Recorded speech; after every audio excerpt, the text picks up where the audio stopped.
Okay, the record now, please. Okay. So hello. So today I will present on the following paper, mode automatic neural network model debugging via state differential analysis and input selection. So, and the paper is by Ma Shiqing. Yeah. So the intuition of this paper is that it's easy to debug in software engineering, but it is very hard to debug an AI model if the model does not perform as expected. So we usually do not directly find the root cause of the model by trying to alter model settings, like adding more layers, adding more neurons, or like something like altering the model structure, or feed more training data, or train more rounds to debug the model. So that's usually how we train a model. So how we debug a model when the model does not perform very well. So the idea is that there are many debugging techniques in SE. What if we can find a general debugging technique for AI models? So the paper is for like this. So the targeting aspect of the paper is that given a model, how to tune the input for a better training result. So the paper does not focusing on how to tune the model structure. So it's like to tune the model input for a better training result. So the basic idea of the paper is that it first select a target layer for debugging, and second, debug the model using the information obtained from that target layer. So that's the basic idea of the paper. So target layer selecting.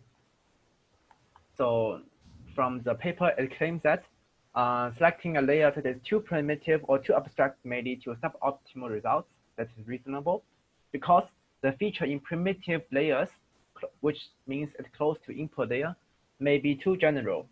Retraining them may do not have unique effects on the target layer. So the meaning of this sentence here means that these features are too abstract, too primitive. So this feature did not abstract the correct information enough. So it's not so it's too general. But the features in a very abstract layer is also not so good because it is hard to identify the faulty features. So each feature may abstract part of faulty behavior in the earlier layers and contribute a little bit to the misclassification, but none of them is dominating. This is also reasonable because, yeah, so selecting Okay, I'm layer. going to raise the questions here, Yeah. not for you, but for Xiangling. Maybe Ruofan as well, but we can maybe for Xiangling.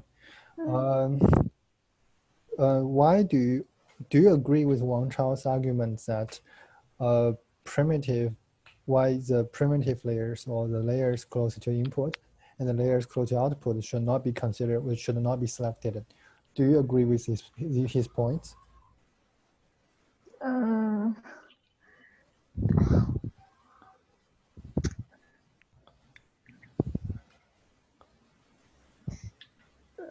If you have some confusion, you can just raise the question to Wang Chao.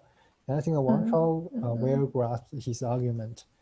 So if you have some confusion, do not let it go. Otherwise, it makes little sense. We organize it. You can just read the paper on your leisure times. We organize the meetings. We convey the ideas.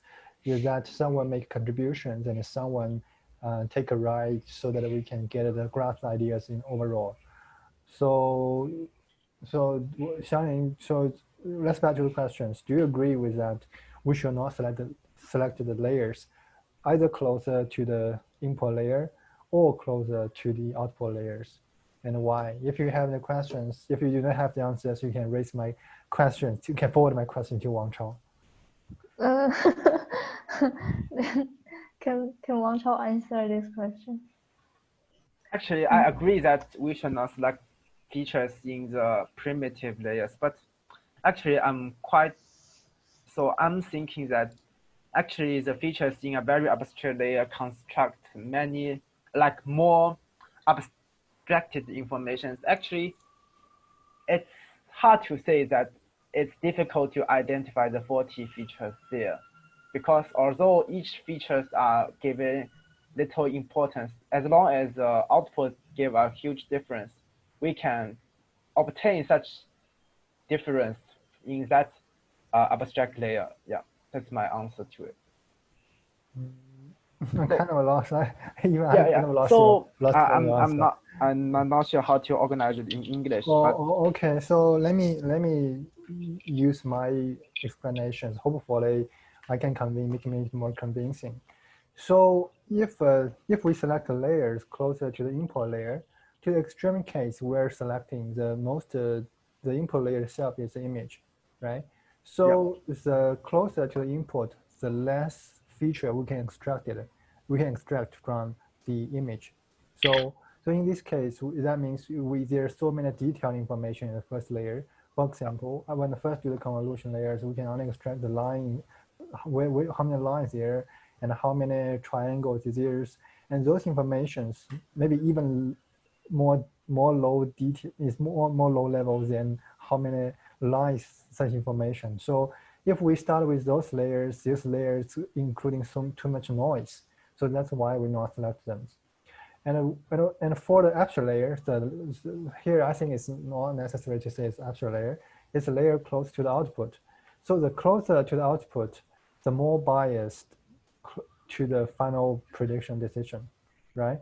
So suppose we have multiple layers for the last layers, and the last layer make predictions. And if we choose a layer before it, maybe it will have the same decisions as the last layer. So these two layers have redundant information and it will make redundant decisions. So if we would like to select a more informative layer, there's suppose something in between, either too close to the input or too close to the output. So that will have more information for us to make a decision. So that is my answer. Yeah, so that's why we use the gap layer usually to stand for the information of the CN instead of the output of the last fully connected layer. Yeah, but it remains a question there. So the first point, I agree with it, but for the second point, it still remains a question if it's true or not. Yeah. Yeah, because this is for fault localization or the fault location. Maybe the abstract layers. I'm not. So I still have some questions here, but since we have a WeChat channel to the first authors, maybe after discussions, we can forward some questions to him. He can answer this. Yeah. So there's a layer selection algorithm it proposed there. So basically, I'm not sure you can understand it or not. So for I, which means the input layer, O means the output layer, plus this means the initial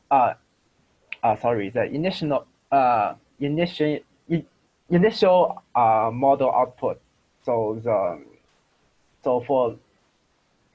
the idea is that it will squeeze the previous n layers and replace the following layers with an output layer only, and then do the retraining.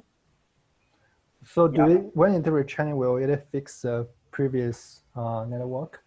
So I mean, the fix means the fix the weights of the previous layers. So let me give you image for this retraining process. So it's the basic idea. The retraining is like this. You can just look at the image here. So for example, it chooses the second layer. So it will copy all the structure there and remove all the layers. Yeah, I understand. So my point is that, well, this part fixed. Yeah, this will be squeezed. Squeeze or fixed? Sorry, freezed. Yeah, you can see this m dot freeze here. So this layer is actually freezed. So only the weights are retrained. So after retraining, we got another output of the model, right?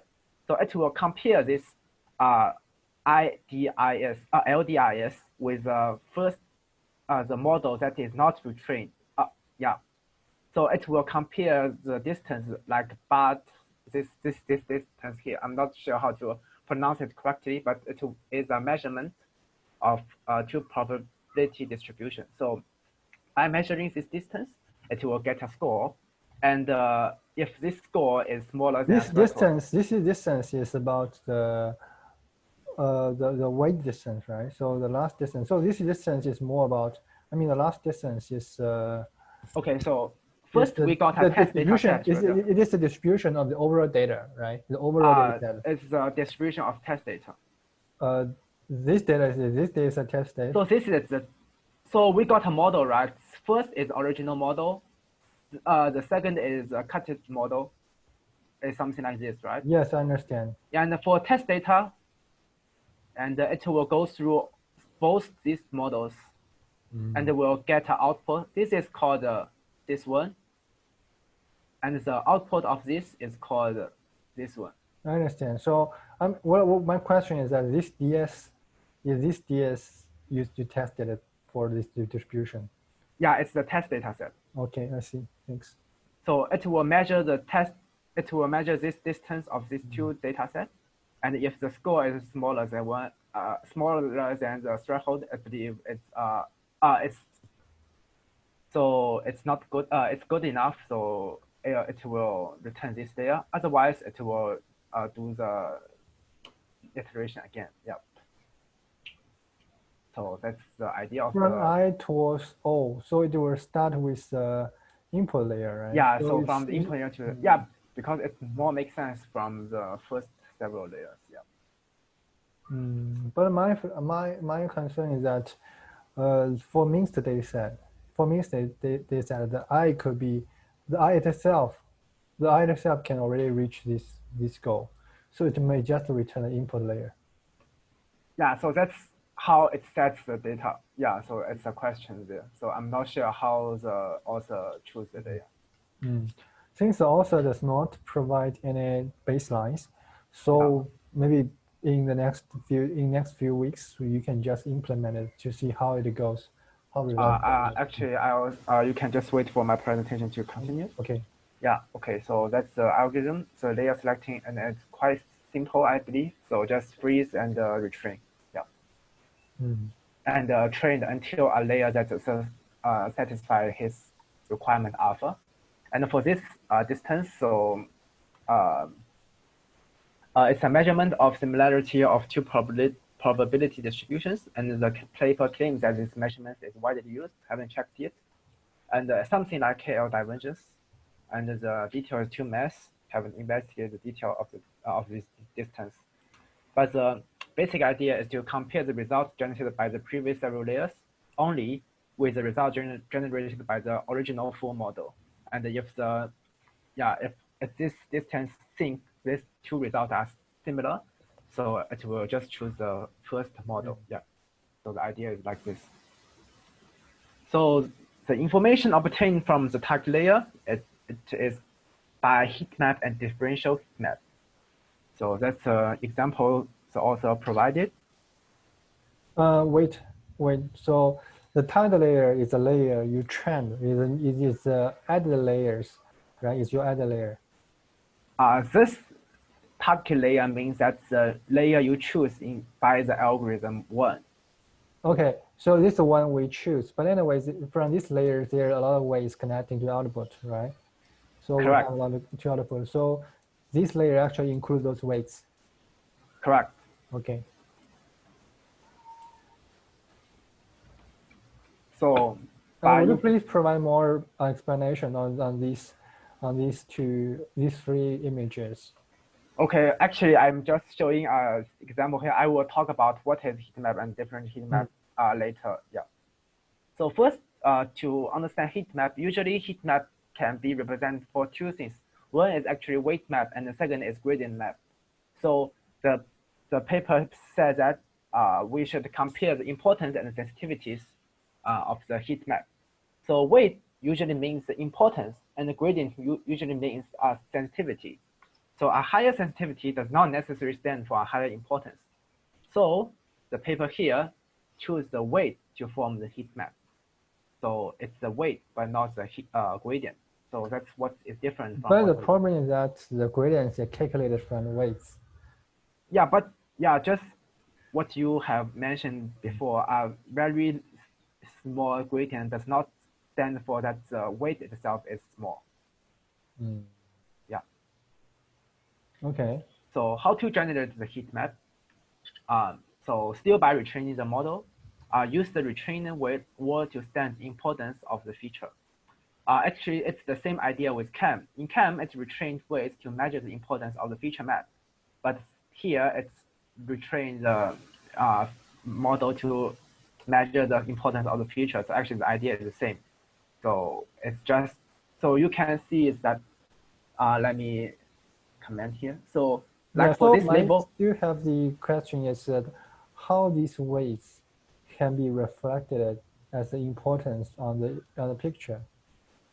On this layer, features layer, yeah. So for example, after I have input a image like a vector, and we got such feature vector, right? And how can this label determine that each feature is good or not? It's by its weight, right? So if it's a feature if this label believes that this feature got very high importance, the weight will be high. If it's not, the weight will be lower. So the retrained weight can stand for the importance of these neurons in the feature layer. Yeah, that's the basic idea. Okay, so that means for each image and a specific neuron. So let's say this neuron, or because I feel that the features or the feature is the output of this neuron, right? So yeah. In this case, we'll see for each images, if it is correctly classified or is incorrectly classified, how important the role each feature play for correctly classified or the mistakenly classified. Because there's a retrain step there. So actually, after retraining, the model can gain like 95% or even 100% accuracy, just as previous layers. So it can achieve a 90% accuracy of classification by only retraining these models. And then, so after this retraining, so the information here is actually more standard representative. Yeah, so that's why but I believe this idea is widely adopted by, it's widely adopted because I saw several papers about using this technology to determine the weight of the features. Yeah. So they have a variety of the approach here. They're just going to select one layers. First, they're going to select one layer. So I still have a question. It's supposed to have multiple layers can achieve the same goal. So we'll go back to the previous slide. And the previous one, and the algorithm actually, I mean the algorithm. So my question is here, once it finds layers on which ASIM score is smaller than alpha, it will return the target layer, right? Yeah. I'm saying that there could be multiple layers in the network, all conform to these criteria. Yes, you're correct. So in this case, it favors the layer closer to the input layer. Yeah, correct. The reason is that this layer would be enough to make a judgment. I think it's kind of tricky to say that, right? Because you can see, so suppose it's a very large network. This layer 1, layer 2, there are multiple layers. And finally, we have a final layer here. Yeah. So my question is that suppose this one and this one, both layers can conform to this requirement. And why is it just choosing the first layers? Because the first layer can, using the first layer can reduce the cost of retraining. Why? Because there's one less layer to go when retrain, right? But all the layers is frozen, right? The previous layers are frozen. We only just need to add one more layers to let them to make decisions. So the weights are the same. Maybe it will train in a more economical way because it need to when it calculates the gradients, it's supposed to be when you do the forward propagation, it will have less computation effort. But this kind of effort is not a big deal, right? Yes, but so I believe that if we already can achieve the result using few layers, why bother using more layers? So that's what they believe. I believe. Yeah. But the ultimate goal here that you're going to find is going to adjust the weights, right? It's going to trying to find out what kind of features need to retrain, right? Correct. So that's a goal. So why to retrain here, not here? So maybe training this portion of features maybe even better. Yeah, but because it's delta threshold, maybe they also believe that as long as the score is below the threshold, the feature is good enough to represent. Let's go. Let's keep going on. Maybe these questions will be gone after you feed me more information.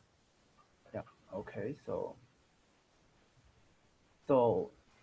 after you got the idea how to generate the heat map, sorry, go back. So what the definition of feature map again? The heat map. Yeah, the definition of feature map. Yeah, it's the next page. Okay. So after we retrain, we use the so after we retrain, like for I'll comment here. For label 1, right? For example, there's label 1. There are 4 corresponding retrained weights. So these 4 responding weights will be form a feature map, a heat map for this input label. Yeah. And the form definition is like the feature map is the composition of the retrained weight for that output label. Yeah. So that's where I raise a question that's very weird here. So there are some questions. Of course I do. So yeah, I mean, I'll raise my question first. So, sorry, which model they choose for layer selecting? So it's a fully connected model with input 768 hidden layer 768 times 768 times 70, and output is 10. So why the generated heat map has the same resolution as the original image? If we are using the heat map for the features, why it can be represented using a graph? So since the output of the hidden layer has the same size as the input, so if we can somehow organize the feature in hidden layer, we can represent it using a graph. So more questions? This is too many questions, so let's go through it one by one. Yeah. So before go to your questions, let me raise my questions. Okay. The previous one. So basically the feature map, so it's very hard to say it is a map, right? So yeah. So this is it's just a matrix, right? Yeah, it's just a vector actually. It's a vector, or each label have a vector. multiple labels compose a matrix. Yeah. So it calls this matrix as a feature map, right? No, it's the vector itself is a feature. Okay, so for that means for each label it will have a heat map. Yeah, correct. And what's the relation between, so in this vector, how these vectors will be visualized in such a way? Yeah, so that's my question. So how it can be represented using a graph? So actually, I understand that the hidden layer have the same resolution as the original image, but how can we organize such hidden output of hidden layer so it can output such a locational information? The hidden layers is 700 times 700 times 700. Yeah, so actually it's the same dimension as the input layer. Yeah, it got the same dimension as the hidden layer, but it's a vector, it's not a map. So what does this mean? So the hidden layers, the seven. Oh, okay, so this means the model is like this. This is the input layer, and it is after that, so something like this, and this is all fully connected. That means you mean the size of each yeah, layer. the size of this is 7. This input size is this, and this is.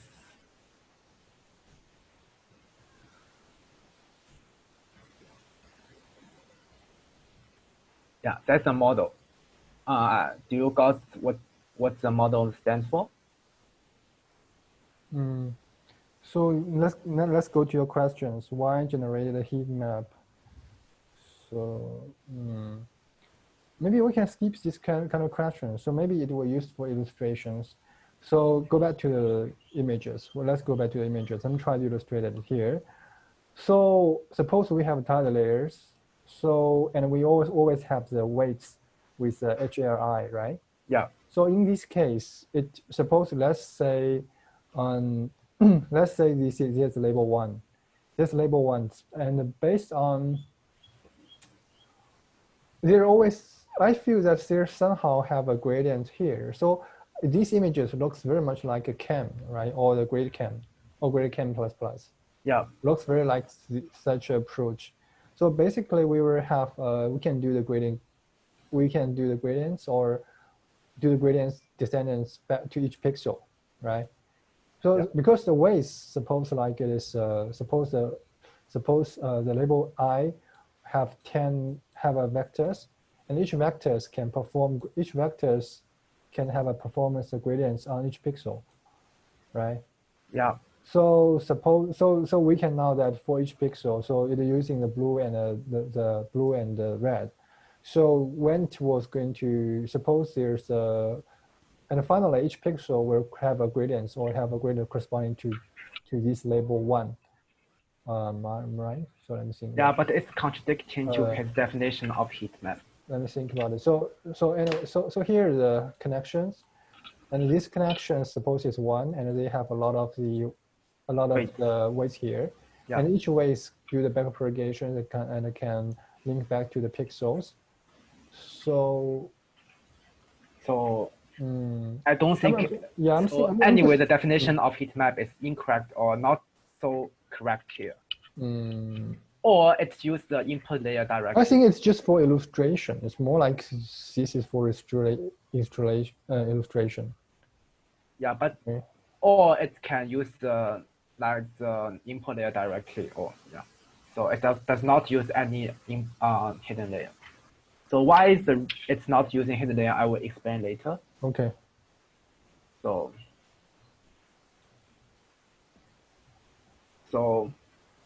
by choosing which hidden layer and which organization method of the output of hidden layer can they achieve that result? Remain the question. The author said he forgot which layer he finally choose. And normally there's no waste of such organization because output of hidden layer usually do not have such clear location info. The reason is that by switching 2 neurons in that layer, the relevant points in heat map will automatically switch, and this model will remain the same. So we cannot guarantee the random initialization of that hidden layer.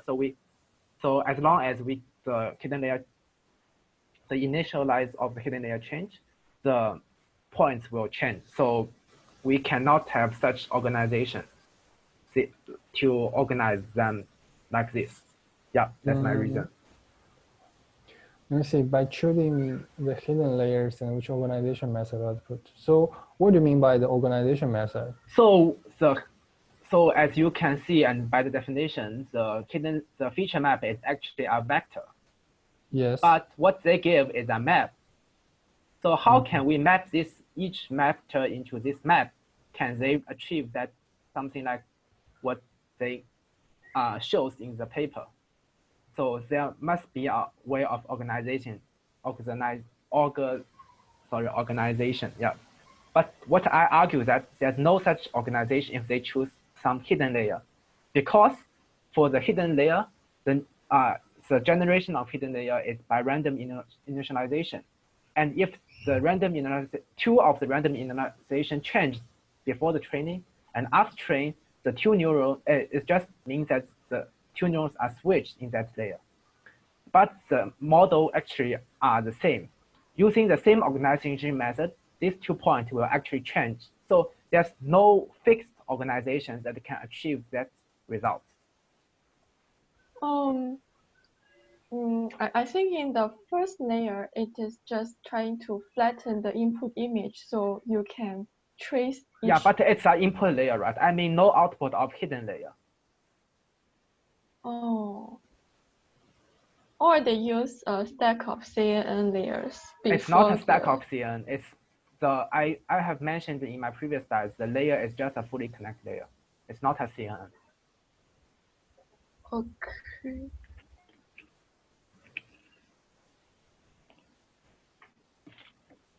Okay, that's my point. Yeah. So anyway, so there's also another criticizing opinion from online and from me. The criticizer suspects that also use image averaging directly instead of averaging the heat map of the hidden layer. So the supporting evidence is like this. So he tried to average the image and got a very, very close similar result of what the output of their heat map. So that's the supporting evidence.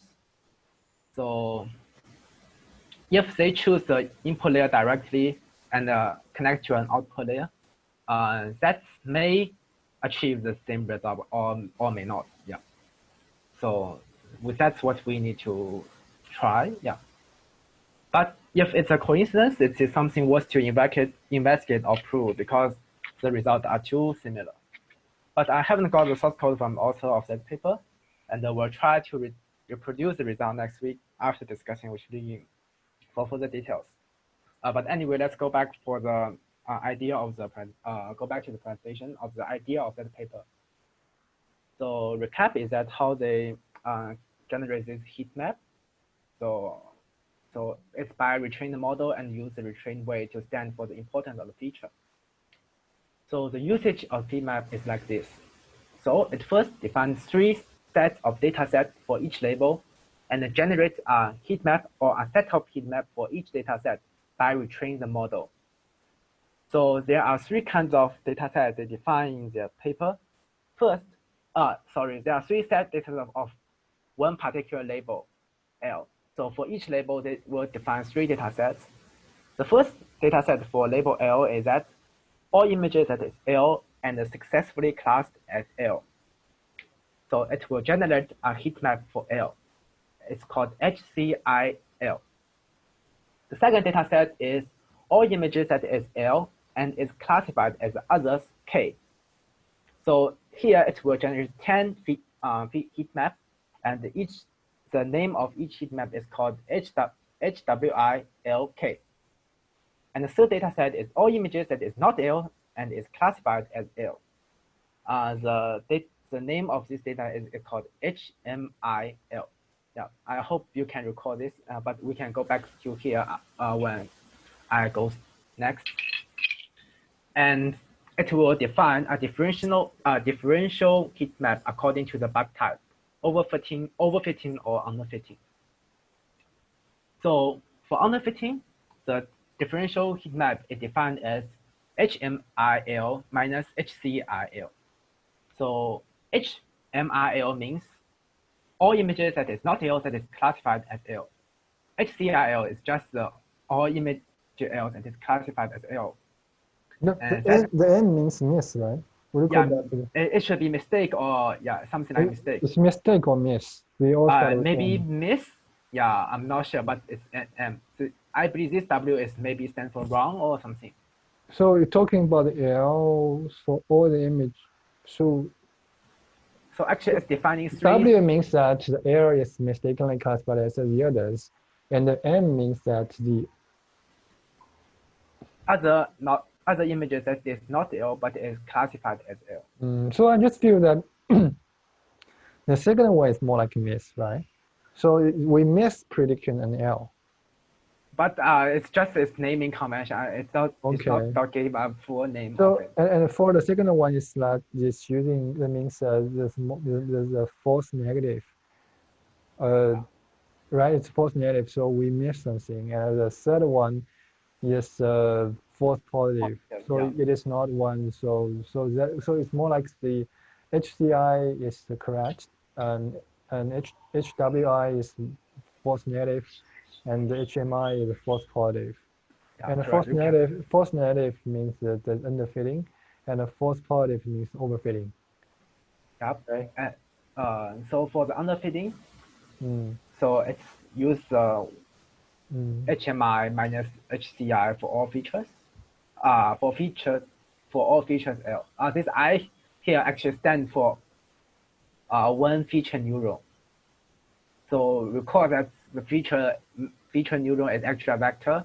So this I means each of them. It's by minusing this one. Yeah. You have a, so it usually have a difference, a differential vector between the two heat maps. That's how they define. So will you please go back to the previous versions? I still need to digest a bit the previous one. Yeah. The previous one. So the data set of the label. So the title layer the title layer is fixed, right? Or the heat map is label one. The data set. So may I ask, the heat map is still the same, or the heat map is generated for the each data set by retraining the model. So let me clarify that. I need to clarify somehow here. So this is a model, and this is a title layer, right? So suppose this is the title layer selected. Yeah. And you will have you will have three kind of the network, right? Three kinds of input. Three kind of input. This is a heat map one. The heat map is CHI, right? Yeah. This is a heat map WI, and this is a heat map WMI. No, that's actually not true. The second one, it will generate 10 heat maps. I mean, for each layer. For each label, it will generate. It will generate 12 heat maps. So that's what's very ambiguous part in paper, and I only figured out after I clarified with author manually.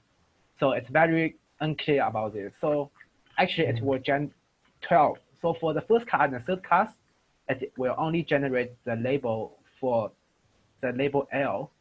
But here we're talking about data set, right? We talk about the data set. But retraining one data set can give out 10 heat maps.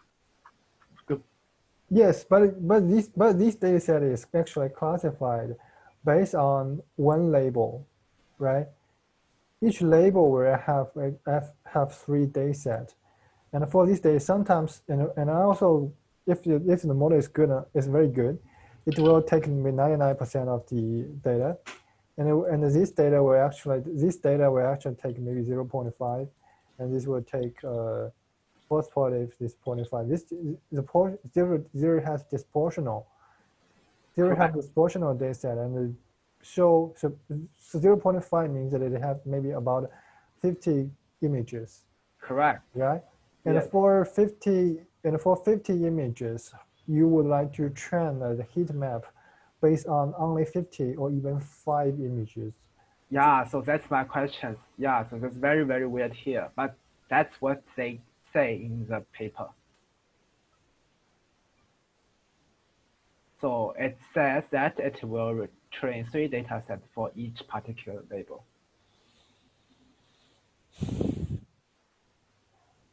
And I believe, because I have consulted with him, so I'm sure that what I understand is correct.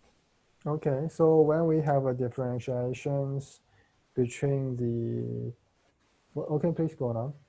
Yeah, but I still need to clarify that actually for each retrain of data set, we will got heat map for 10 labels. But yes, I for understand. The first and the third, I will only adopt the heat map for label L only. But for the second one, it's all the 9 labels that, so for K that is not L, for all other 9 labels, the heat map will be considered in the calculation. So that's why there's a MHWIL here.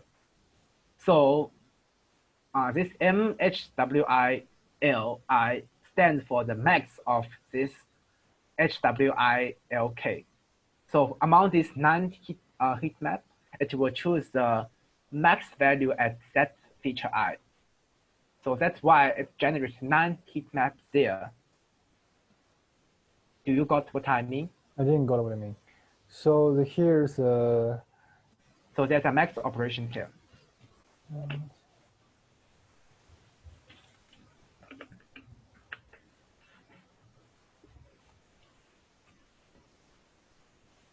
So the overfitting means that the model is too good that it cannot, so it is even predicting some good.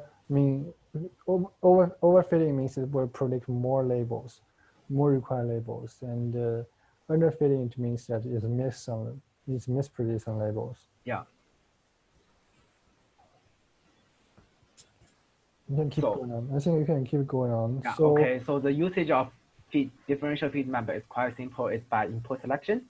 So this word is copied directly from the paper because I believe it explains the usage of the heat map quite well, differential heat map quite well. So it's just a dot product. So it's just a dot product. But actually, I remain a question here: is dot product really good? Why can't we use cosine similarity?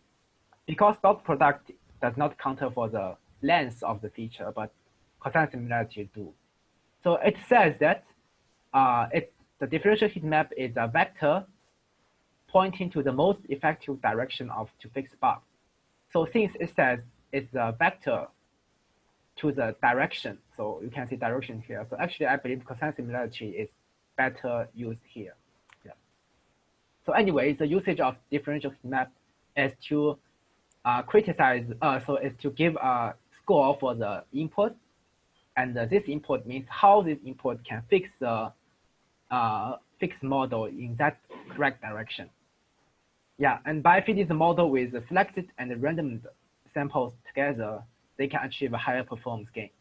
So that's what the procedure of the input selection.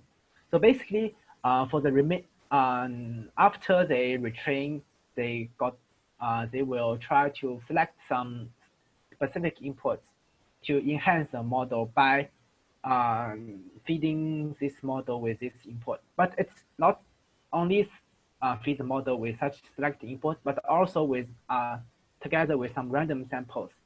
So by this kind of training, it says it can achieve a better result. Yeah, and the ratio is about 1 versus 3. Yeah, so one selected image with 3 other random samples. So the overall idea is for the input. So the layer selection is for the input selection. Am I right? Yeah. So it was not just like our ideas. It will not fix when it's retrained. It will not fix some neurons anymore. So it's just for input selection. Yeah. And I believe after, so it's just like a 2-step training. First, it will train a suboptimal model, so it's quite okay, but can still be improved. And then once you introduce a new model, there's always a risky. There always a risk. It's a risky behavior. So let's go back previous. Can you go back to the previous slide? Can. Yeah. So here we have a different heat map. So you just using a minus, right? You're just using a minus. So if it is a minus, it means so the larger the value or the larger the absolute value of the vector. So here, this one is the vector here, right? Let's go through it. Suppose this is 10 minus 10, and the rest is no, it's normalized actually. Whatever. So let's say it's before it's normalized. So suppose this 10 minus 10. If you can. No, I mean this HMI, all the heat map it generates has been normalized. All right. So let's say this is 1.0, 1.0 is okay.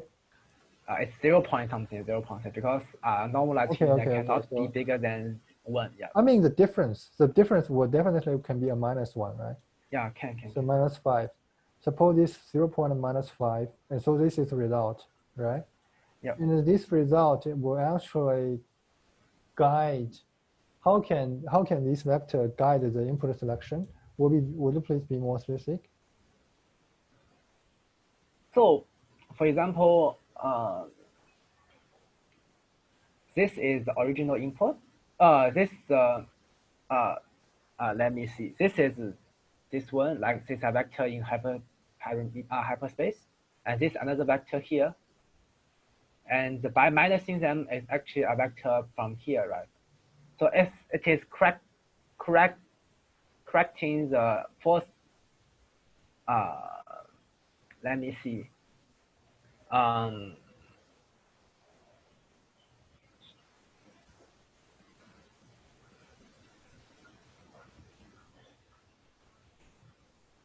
Yeah. So this HMI is a vector. So these vectors will be do the normalization. So whatever it is, so it will be more like a representation of the image, right? Can I say that these vectors is the representation? No, it's not a preparation. It's not the representation of image. It's a representation of the neurons or weights. I somehow get still confused. So let me recap it. So this is a backbone network, and this is the title layers, right? Yeah. And here is supposed an output, and there's a lot of layers. There have a lot of layers here, right? Yeah. So the HMI is trained here or here. It's the weights. It's the weights. It's the weights, right? Yeah. It's the weights. So it's the weights. Suppose this is label 1. So this is the weights of all these weights. Correct.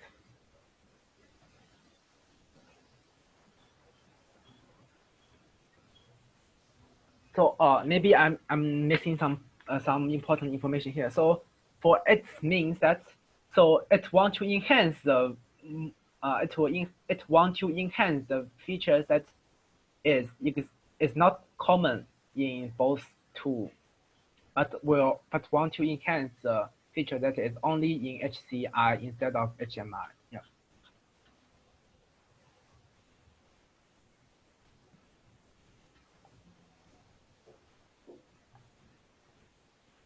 So what's the rationale to select the samples? What's the rationale? So there's always a rationale, right? So I understand the features, the features here.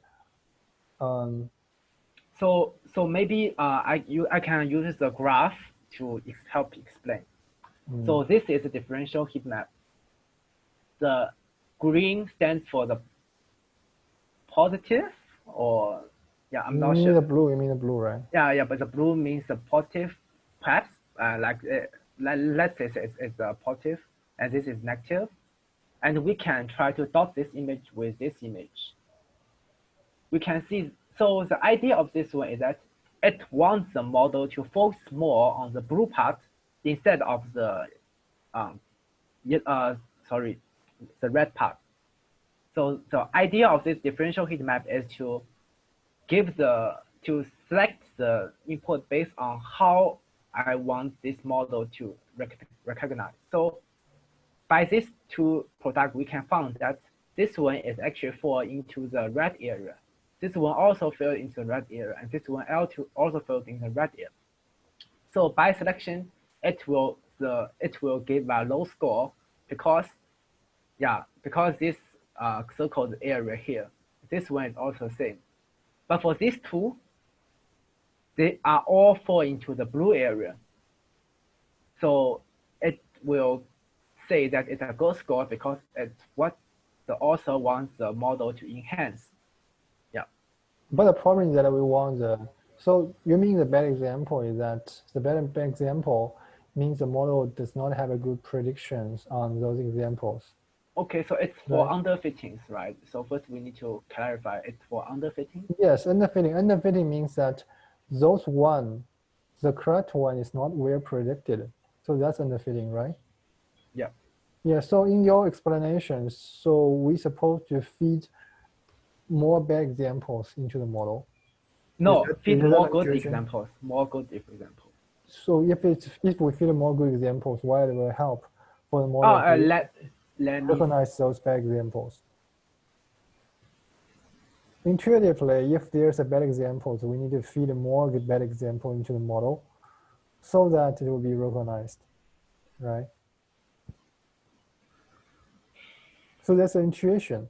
And we do not want to do this, simply do this because there's a naive way. When we find there's a lot of misclassified examples, so we can just force the model to repetitively train on those data sets, right? So that will still a solution, but this solution is more brute force. and it's so naive. So we somehow need a better way.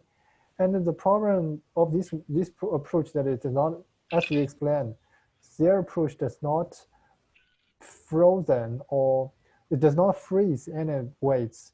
It is just to selectively choosing a more data set or selectively choose the data samples.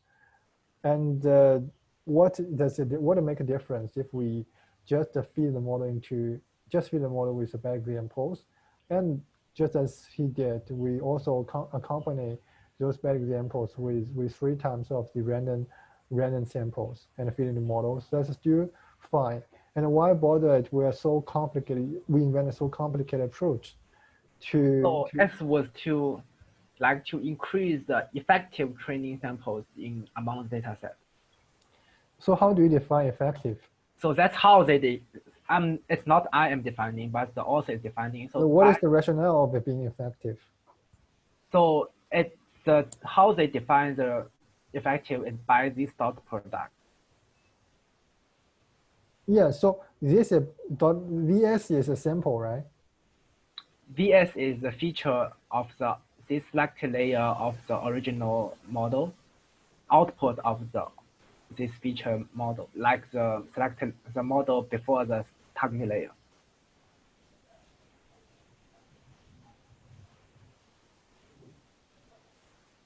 DH is a differential heat map. Heat map.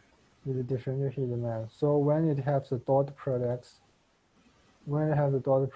I think it would have to be a dot product instead of cosine, because the value will actually means, so if we do this, it's a differential heat map actually means the difference of the distribution of softmax, or supposedly using softmax at the end. Right? I don't think it's a distributional decision.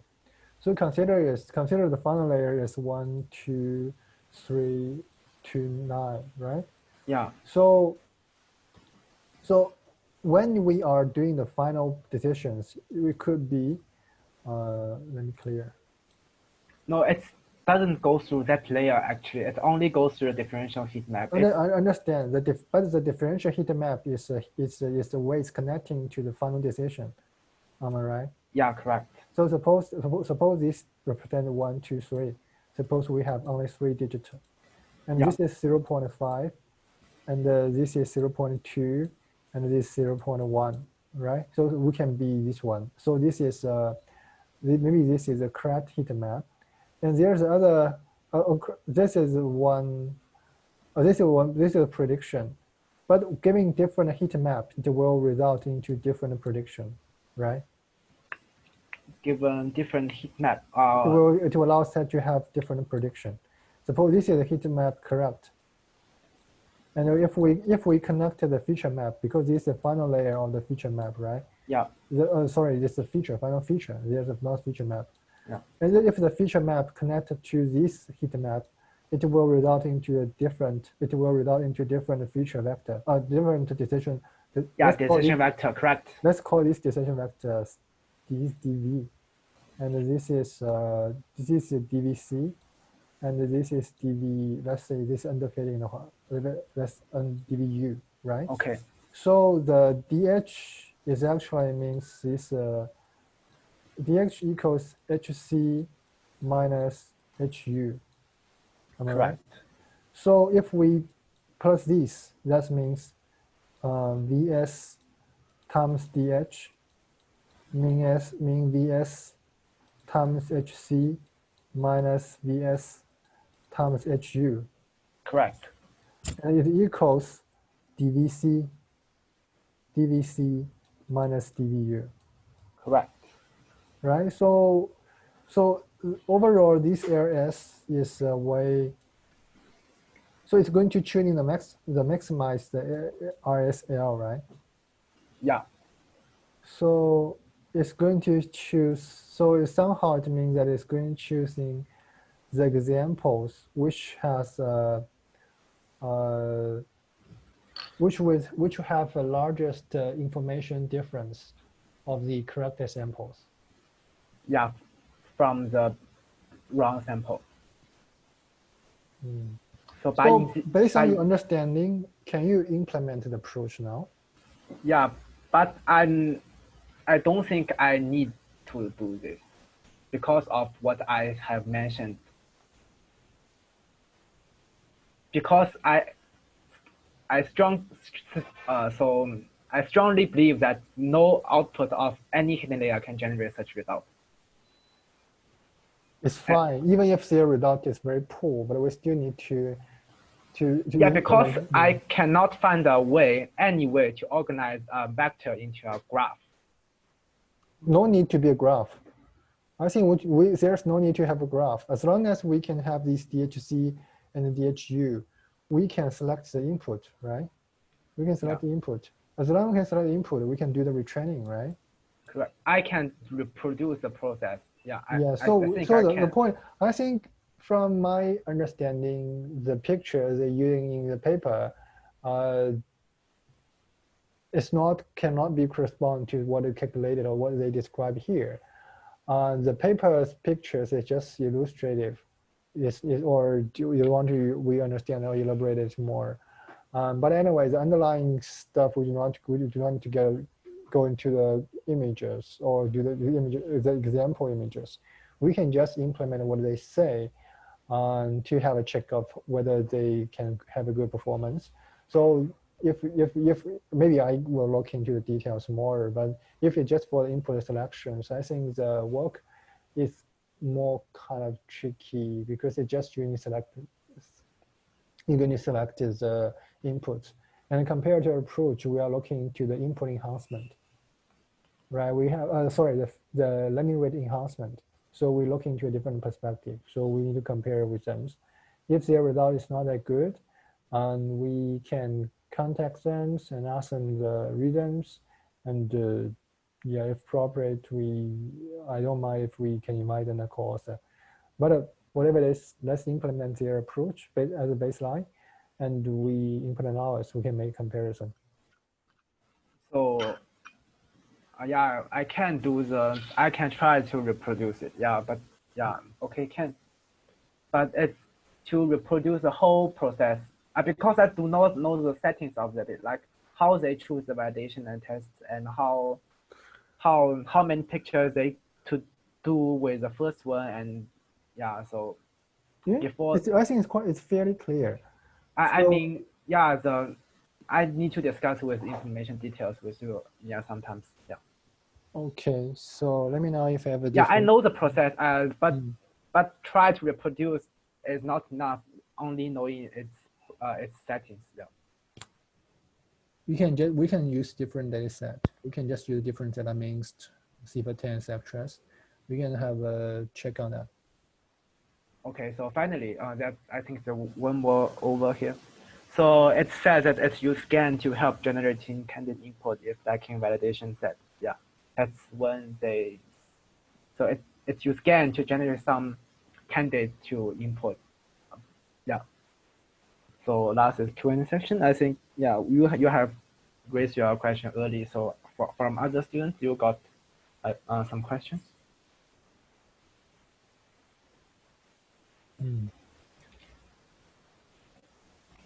Okay, so since this approach is an important baseline, and Wang Chao, I suggested you also search the other paper which cites this paper, the other paper citing this paper. We need to have a look at these the other relative baselines because we would like to target for a top-tier conference. So we would like to have a detailed comparisons with the baselines. And this is more like a deep learning model repair, this kind of work. We can say that we enhance the model accuracy, but also we can say that when there are new data coming and how do we fix them. So I still think about how to position them papers, but the way to go is that we fix, it's still somehow more like the online learning, online deep learning. So I will just spread more of the papers, including the model repairs, online learning, online deep learning, so etc. So we can compare or synthesize all these topics, and then we can hope that we can have a paper by the end of this year. We can. Okay. Okay. Thanks for Wang Chao. And the next one. So maybe I need to talk with you more about the details, so you can arrange time tomorrow. Yeah. Okay. Okay. Thanks, Wang Chao. So next, how about Yihao? Okay, let me share my screen.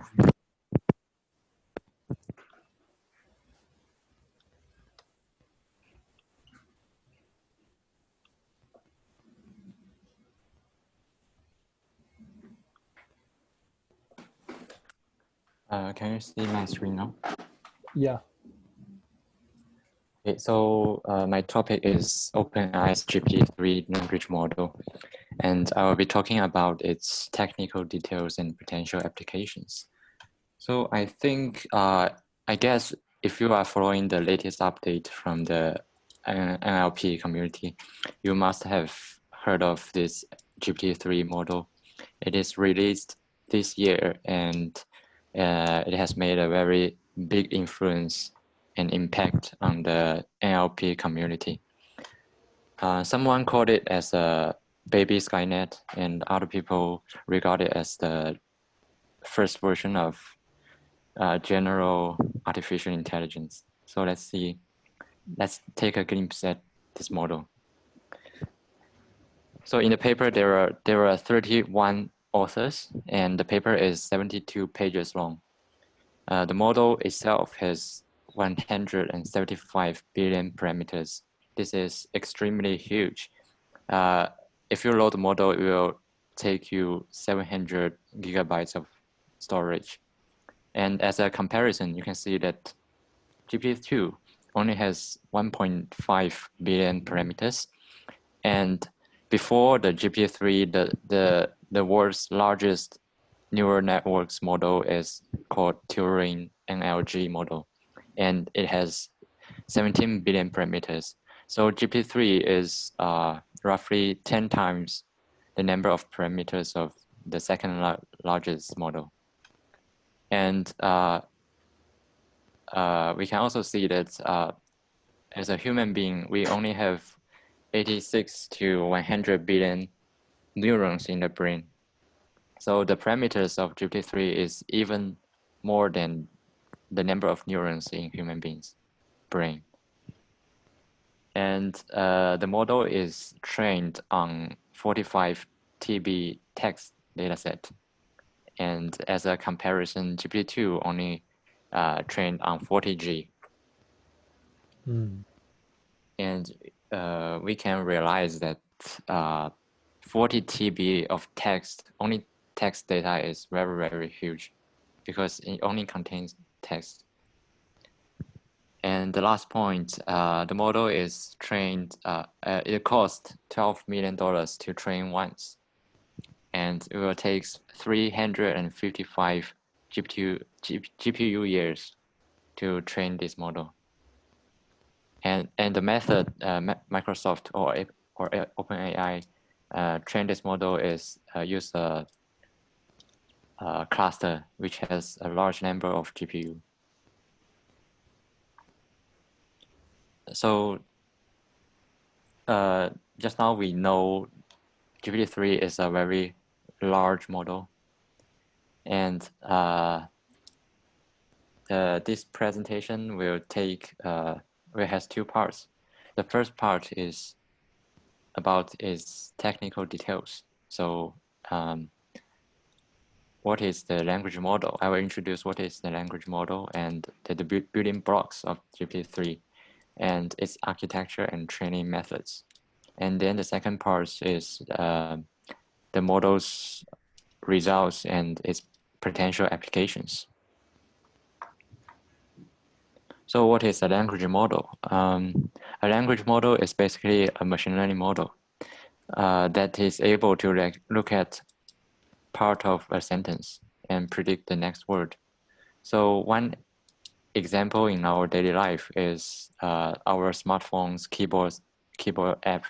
It will, when you type some words, it will suggest the next most possible word that is following the word you type. And a language model is similar to this smartphone app. But so it is calculating the conditional probability that you are given a sequence of words and as the known condition, and you want to calculate the probability of the next word, and you want to maximize this probability. That's the objective of a language model, and GPT-3 is a language model, and it is much larger than a normal language model. And here is the so the GPT-3 stands for Generative Pre-trained Transformer. Later we will talk about what is a transformer, and now we first look at the different configurations of this model. So Microsoft has trained 8 different versions of GPT-3 with different sizes, ranges from 100 million parameters to 100 billion parameters. And it has different number of layers and different dimensions in the size of embeddings. And we have a conclusion that the performance of the model is continuously increasing as we feed more training data or build even larger size model. So we don't see a upper bound of the performance of even with the largest GPT-3 with 175 billion parameters. This is not the upper bound of the model's performance. If we have the money and time to train even larger model or have even larger data sets, the performance will get higher. So now I will talk about the building blocks of transformer. Transformer is introduced in 2018, and it is firstly used to do the machine learning task in NLP field. Machine translation, because it has encoder stack. You can see the graph at the right-hand side. It has encoder stack and decoder stack.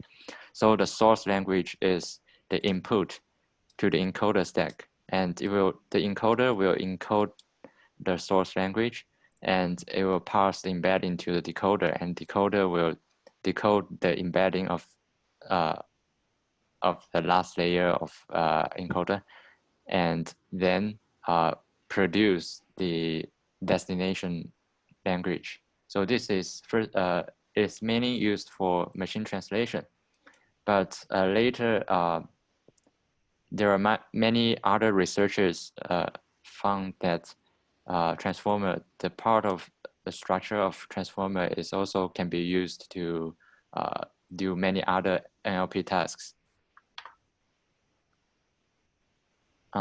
So when we talk about the encoder and the decoder, it is composed of several different modules. One is called the self-attention, and the other one is called a feed-forward neural network. So self-attention is a module that will calculate, for example, the input is a sentence, and the self-attention module will calculate for each word of the input sentence. It will calculate the attention this word how can I say how much this word is attend to other words in the sentence. And the feed-forward neural network is fully connected. It's just a fully connected linear layer that will further encode the input sentence. That will further encode the output from the self-attention layer. This is the structure of encoder. And the decoder, in the decoder, there's another module called encoder-decoder self-attention, because in the encoder-decoder self-attention will calculate the attention between the source language and the destination language. And our OpenAI GPT-3 model only uses the decoder blocks, and it removed the encoder-decoder self-attention module because it doesn't have two languages. It only have one input language. And here is an example of self-attention. So you can see the input sentence is the animal didn't cross the street because it was too tired. And to calculate the attention for it, the word it, we have, if we calculate the self-attention, we get different ways that it is connected to the it. And here in the picture, the color, some color is shallow and some color is very deep, and it represents the weight that the word it is attending to different words in this sentence. So by this way, we can include the context information by using this self-attention module. And so in details, there is a math formula to calculate this attention. So in particular, we have, suppose we have a sentence, and then for each word, we represent each word as a vector. And this vector, we calculate, we multiply this vector with another parameter matrix to get three different matrices. We call it VQ, VK, and Q. It stands for value, key, and query. And to calculate the attention score, we just multiply the Q and K, and then we take the softmax. Then, because softmax will produce a weight that will ultimately all the tokens. If we sum all the tokens, then it will get to 1. And then after we take the softmax operation, then we take we multiply the output of softmax operation by V. Then we get the attention score of this token.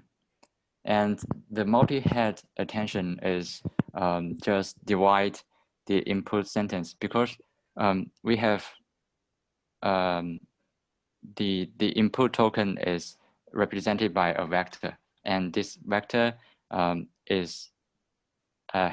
suppose it has n dimensionalities.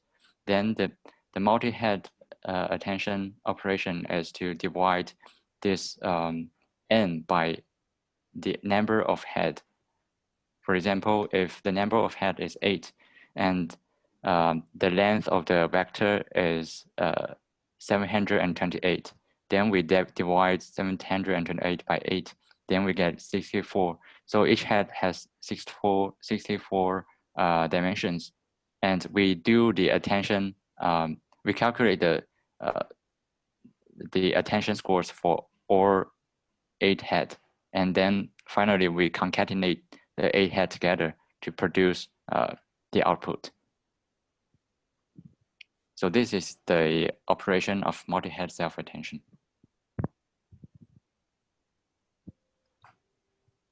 And the way GPT-3 actually works is that after you can see, first we see the architecture of GPT-3. You can see it on the right-hand side. So GPT-3 is mainly composed of only decoder of the transformer, but BERT is another very famous model in NLP community, and it is using the encoder of the transformer. So what's the difference of this model is that GPT-3 is, or GPT family is an auto-regression model, whereas BERT is an auto-encoder model. What does it mean? It means that BERT, it is only used to encode the input sentence. So the input of the BERT is a sentence, and the output of the BERT is the embedding of each token of this sentence. So the BERT model is used to encode the input sentence, whereas GPT model, it is not an encoder model, but it's an auto-regression model. So it is the token is added to the sequence of the input, and the new sequence becomes the input to the model in the next step. So for example, in the left graph, we can see that the input sentence is Robert must obey. And then after, and the output is the word orders. So we have, it will predict the next word orders. And then we update our input as the Robert must obey orders as the input of the model, and then ask the model to predict the next word after the orders. So it is regressively predicting the next word to complete the sentence. So it's a generative model rather than an encoding model. I think the BERT can still be if we just slightly modify the BERT architecture, we can still make it a generative, or it can still let us support auto regression, right? Yes, yes. So the fundamental, is there another slide behind about the difference between GPT and the BERT? No. Okay, so the fundamental difference is between their pre-training method, because BERT is the pre-training method of BERT is to complete the sentence. For example, if the input sentence is today is a good day, then the BERT, when pre-training the BERT model, then it will randomly mask the word in the sentence. For example, it masks the good, then it is the input of the model is today is I understand. So it's using a mask test to train the BERT model. So the BERT model is just to train encodings. Yes. And so from your perspective, the BERT can be so the BERT is, so encoding is a very preliminary, it's a very first step for applying deep learning model. So it is still possible that we use BERT to encode a sentence and then defeat all the encodings of the sentence into, maybe we can encode tokens, and BERT maybe can also encode a sentence, but either encoding a token or encoding a sentence allows the other model like GPT to generate, to perform the auto regression task. Right? You mean using BERT to encode the sentence and then using GPT the robot must obey, but the robot have to turn into encoding, right? Have to turn into a code. The word must be turned into code, and this step can also be accomplished by BERT. Yes, that's true. Okay, please go on. So I have to see. So can you quickly summarize because I see there's a lot of advertisement and news about the GPT, saying that GPT can automatic programming, can automatic writing the UI part. So basically it is more like application of GPT, right? So GPT pass natural languages, and after the natural language is passed into a set of instructions. So the model further interpreting instructions to a variety of the automatic tasks. Yes. Okay, please go on. So the training of this model is using the next word prediction, as I just said. So we'll predict the next word based on the current input tokens. And GPT-3 expanded the capacity of GPT-2 by 3 orders of magnitudes. But the architecture, the overall architecture is roughly the same. So it just has more layers and wider layers and more data. And we can see the training data of this GPT-3 is mainly composed of the web text and the crawled data from the website and the books and Wikipedia. Okay, please go on. Yeah.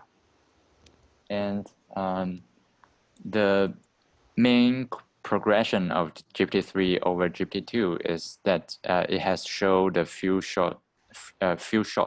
Sorry, this is a typo in the title. It's a few short learner. What does it mean is that we can firstly see the graph on the left, and the traditional way is to use the fine-tuning method, which is on the right column. So this fine-tuning method is not used for GPT-3. In this fine-tuning method, most of models using this fine-tuning method because it is required to after training the model, and we need extra data to tell the model what the task is, and to fine-tune this model to do a specific task. Because, for example, like BERT, we do not use BERT. We do not directly use the pre-trained BERT to do any specific task. We need our subfield data, and we use this data. We use the BERT model to fine-tuning on this subfield data. So in this fine-tuning method, there is a gradient update to adjust the weight of the model and let the model perform on a specific task. But in the GPT-3, this fine-tuning method is not needed. So what it can do is to use the few shot or even one shot method. What does it mean is that you can just tell this model what to do in plain English. That is to in the input sentence, you just put a prompt like translate English to French, and then you give the source language, and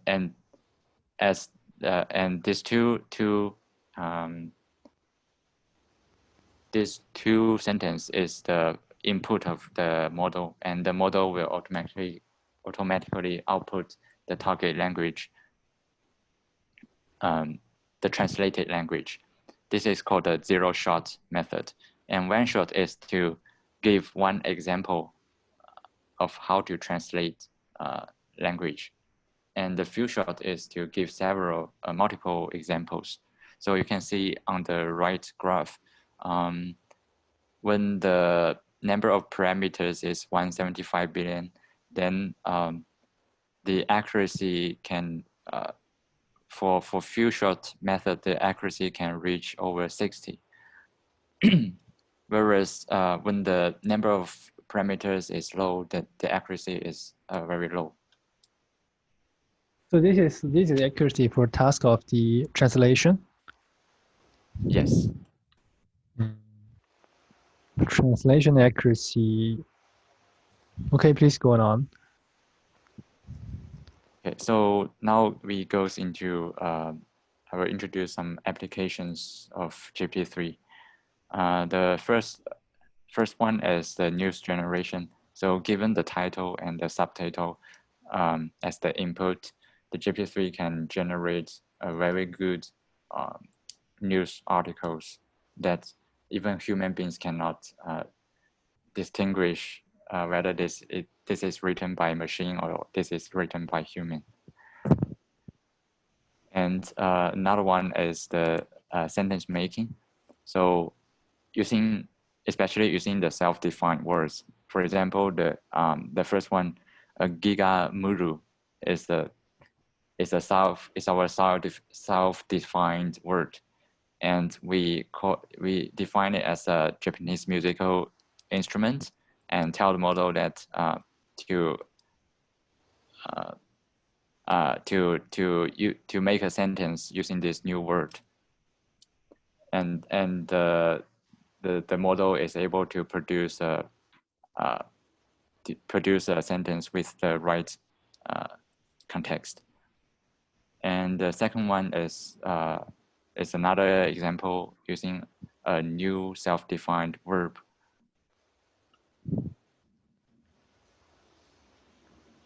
And you may take some time read those sentences.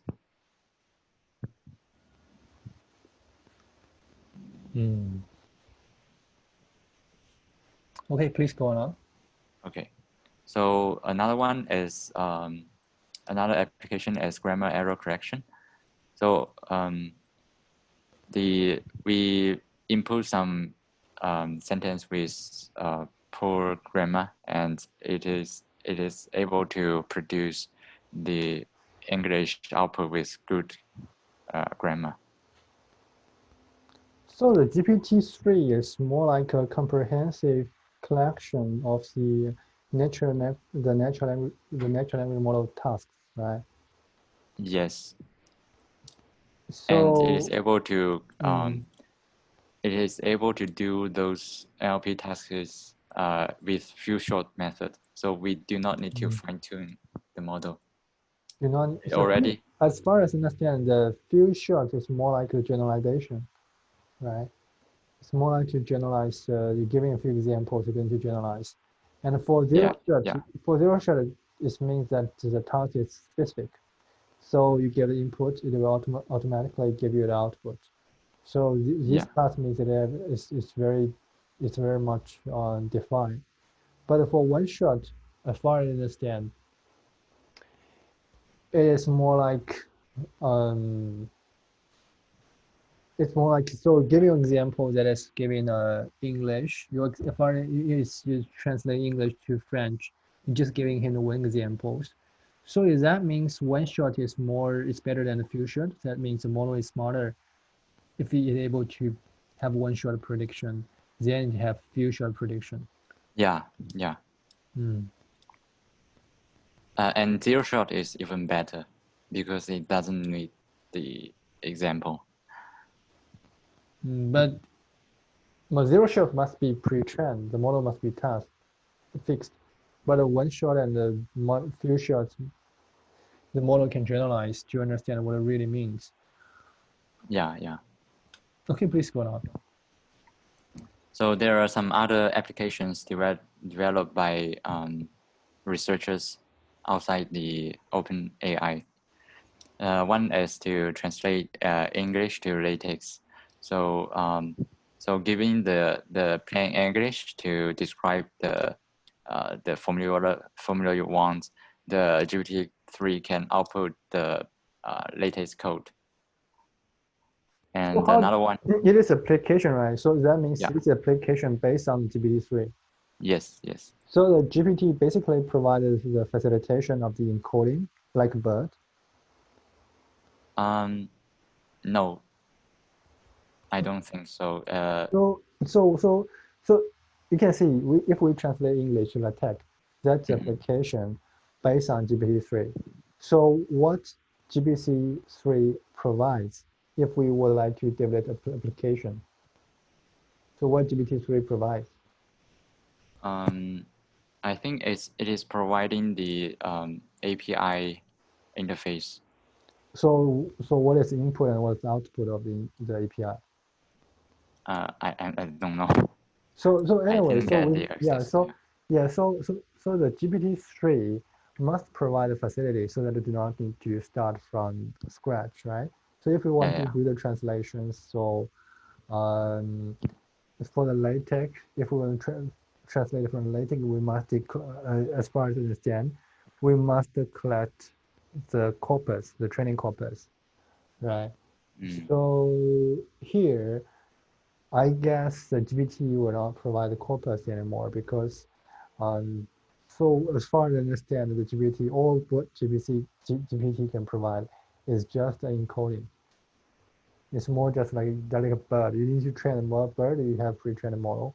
But the GPT actually provide maybe a set of the encoding methods to translate English to other languages, right? So otherwise, I just need to develop a models, or I just need to prepare the corpus, but without care about the encoding layer or embedding layers. We can just do this for sure. So that's what I guess. Yeah. Yeah. So what I see from your presentation, because we kind of short time, and there's other students here. Of course, I think you make a perfect presentation here. But overall, I'm more care about if the GPT is open, how could we use it, and especially for your FYP project, and whether the GPT can allow us to have more accurate the synonym or the entailment predictions. Do you think it's possible? Then I need to investigate how is the provided API interface. What's the functionality they provide? Yeah. Okay. Because from my understanding, I don't know.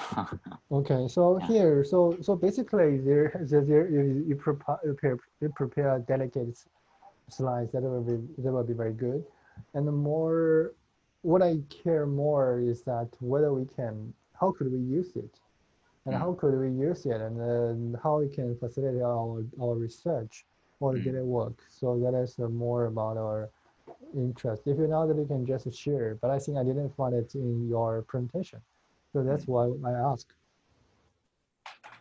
Yeah, that one, I think maybe I need to do more research on that. Okay. If we need to know. I see. So maybe you can quickly finalize your presentations and let's call it a day. Okay, sure. So there are other applications to translate English to front-end coding and English to SQL. And also it has someone has asked you to do some Turing tests. So if you're interested, you can just go to my slides and read these questions and answers by the GPT-3. So there are some criticisms about GPT-3 as well. One is that GPT-3 is just a bigger GPT-2. It does not have many essential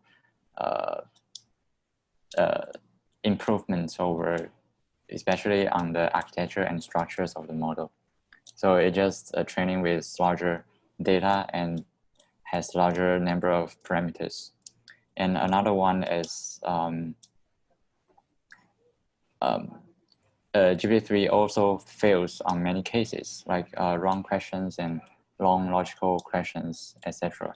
One example is if you ask who is the president of the United States in 1600, because this question is by itself a wrong question, because in 1600 United States doesn't have a president, so this GPT-3 cannot answer it, and it has produced the wrong answer.